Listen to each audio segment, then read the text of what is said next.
ধর শুরুতে মিষ্টিটা তুই খা। কি রে, আমার হাতের আংটিটা কই গেল? কি কস দোষ? আমি না তোর হাতে একটু আগে আংটিটা দেখলাম। হ, কিছুক্ষণ আগেও তো আমার হাতে আংটিটা ছিল। এই তোরা নিচে দেখতো দেখতো নিচে পড়লো নাকি?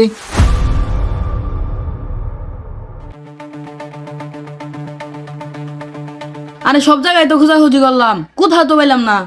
এখানে তো আমরা ছাড়া কেউ নাই, আমাদের মধ্যে থেকে আংটিটা হারাই গেল। আংটিটা তো আবার চুরি হলো না আবার?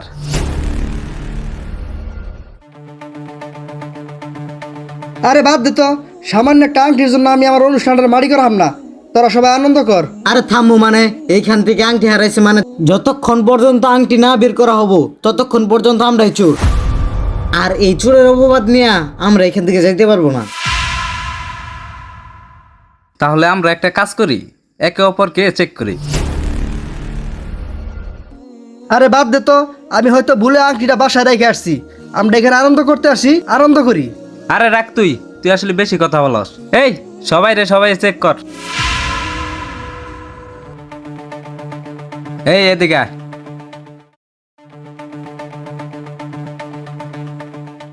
এই চেক কর।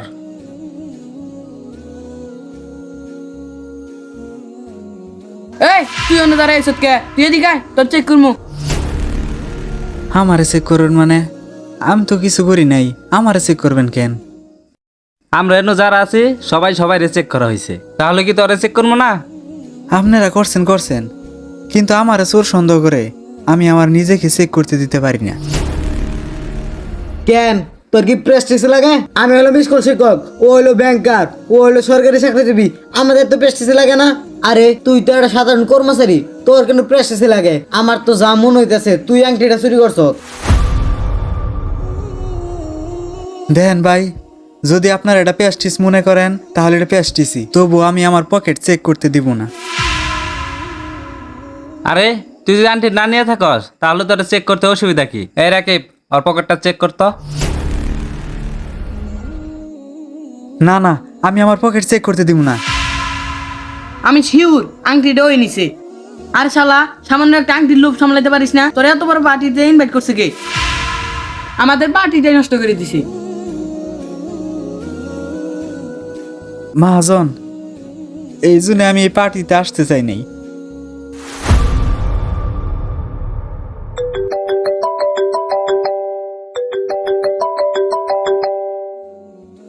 হ্যালো আবু তাহের। হ্যাঁ মহাজন, বলেন। শোন, আমার মেয়ে হয়েছে তো, সেই উপলক্ষে বাসায় বিকেলে একটা অনুষ্ঠানের আয়োজন করতেছি। আমার অনেক বন্ধু বান্ধবরা আসবো। তুই এক কাজ করিস, দোকানটা বন্ধ কইরা চলে আসিস। মহাজন, আপনার মেয়ের অনুষ্ঠানে তো অনেক বড় বড় লোকের আইব, ভালো ভালো পোশাক পরে আইব। আপনি তো জানেন আমার অবস্থা, আমার ভালো একটা পোশাক নাই। আর তাছাড়া আমি যদি এইভাবে যাই অনেকে আমাকে দেখে ঘৃণা করব, তার চেয়ে আমি না যাওয়াটাই ভালো মনে করি। শোন, আমি কোনো কথা শুনতে চাই না। আমি আসতে বলছি, চলে আসবি। আচ্ছা মহাজন। দেখ বন্ধু, আগে যদি জানতাম এইসব ছোট লোক দাওয়াত দিছস তাহলে তোর এই পার্টিতে আমরা আসতাম না। শালা ছোট লোক কোথাকার। দেখ আবু তাহের, আমি তোকে শুধু কর্মচারী ভাবতাম না, তোকে আমি আমার আপন মানুষ ভাবতাম। তাই আমার এত বড় পার্টিতে তোকে আমি দাওয়াত করছি। এই আনন্দক্ষণ মুহূর্তে এই জ্ঞান আমার ভালো লাগতেছে না। যদি তুই আংটিটা নিয়ে থাকস তাহলে তুই আংটিটা দিয়ে দে, আমরা তোকে কিছু বলবো না। দেখেন, যদি আপনারা মনে করেন আংটিটা আমি নিছি তাহলে আমি চোর, তবু আমি আমার পকেট কাউরে চেক করতে দিব না। আরে তুই এখনো কথা বলতেছিস? চোরের মার বড় গলা। দেখ, ও যদি এখানে থাকে তাহলে আমরা এখানে থাকবো না। এখন তুই ডিসাইড কর কে এখানে থাকবে। দেখ আবু তাহের, তোকে আমি খুব কাছের মানুষ ভাবতাম, কিন্তু তুই আজকে আমার মান সম্মান সব ডুবাই দিলি। আমি ইচ্ছা করলে তোর পকেটে হাত দিয়ে আংটিটা বের করতে পারতাম, কিন্তু আমি তা করলাম না। তুই এখান থেকে চলে যা।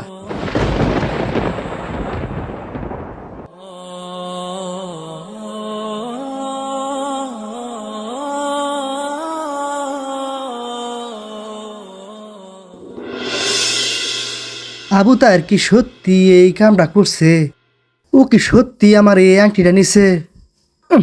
এই কথাটা আমি মানতে পারতেছি না। ও আমার এখানে প্রায় 10 বছর যাবৎ কাজ করে, কোনোদিন এইরকম কোনো ঘটনা ঘটাইতে দেখিনি।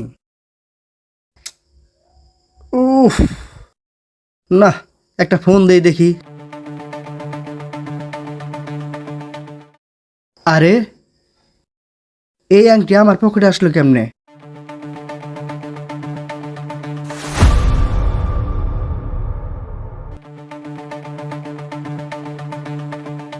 ও, এই আংটি তো অজু করার সময় আমি পকেটে রাখছিলাম। তাহলে আবু তাহের তো কোনো আংটি নেয় নাই। তাহলে আমরা কি ভুল বুঝে আবু তাহেরকে এত বড় অপমান করলাম? না, কালকে সকালে আবু তাহের বাসা যাইতে হবো।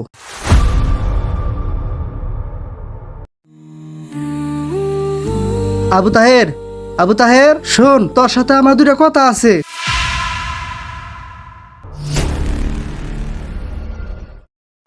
আবু তাহের, আবু তাহের, কি হলো? দরজা খুল। আমি আমার আংটি পাইছি রে, তুই একটু বাইরে আয়। আংটি তো পাইছেনি, এখন আবার কি বলতে আসছেন বলেন। আংটিটা তো আমার পকেটেই ছিল, তবুও তোরে আমরা কত অপমান করলাম, সুরের অপবাদ দিলাম। এরপরও তুই কোনো প্রতিবাদ না কইরা সব কিছু তুই এভাবে মাইনে নিলি কেন? মহাজন, মাইনা নিলাম কে? কারণ আমরা গরিব, আর গরিবরা সবসময় চুরি হয়। তুই আর এইভাবে আমাকে বলিস না আবু তাহের। তাছাড়া তুই ওই সময় পকেটটা চেক করতে দিলি না কেন? তুই যদি পকেটটা চেক করতে দিতি তাহলে তো আমাদের এই সমস্যায় পড়তে হতো না। কারণ পকেটটা চেক করতে দিলে আমি ধরা খেয়ে যেতাম। ধরা খেয়ে যাবি মানে? তুই তো আংটিটা নেসই নাই।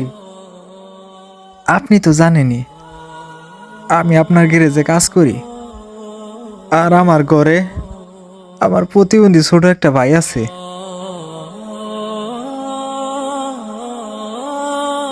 আপনি যে টাকা বেতন দেন তা দিয়ে আমার ভাইয়ের চিকিৎসা করাইতে জায়গা। আমার ছোট ভাইটা কোনোদিন ভালো মন্দ জিনিস খাইতে পারে না। আমাকে বলতেছে, ভাই তুমি আমাকে একটু মিষ্টি খাওয়াবা। কিন্তু কি করবো, আমার তো এত সামর্থ্য নেই যে আমি তার মিষ্টি এনে খাওয়াবো। এরপরে যখন আমি আপনার অনুষ্ঠানে গেলাম, দেখি টেবিলে ভালো মিষ্টি সাজানো আছে।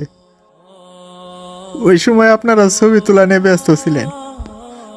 তখন আমার বাড়িটার কথা মনে করিয়া আমি আর লোভ সামলাইতে পারিনি। আমি ওইখান থেকে 2টা মিষ্টি আমার পকেটে উঠাই, তাই আমি আমার পকেট আর কাউকে চেক করতে দিই নাই। তুই মিষ্টি নিবি সেটা আমাকে বললেই তো হইতো। কেমনে বলবো মহাজন, ওইখানে সবাই ভালো পজিশন নিয়ে আসছে, আর আমার এমনই খারাপ অবস্থা যে আপনার পার্টি থেকে আমার মিষ্টি চুরি করে আনতে হয়। তাই আপনাদের সামনে আমার মিষ্টি চুর হওয়ার চাইতে আংটি চুর হওয়াটাই আমার কাছে সবচাইতে ভালো ছিল।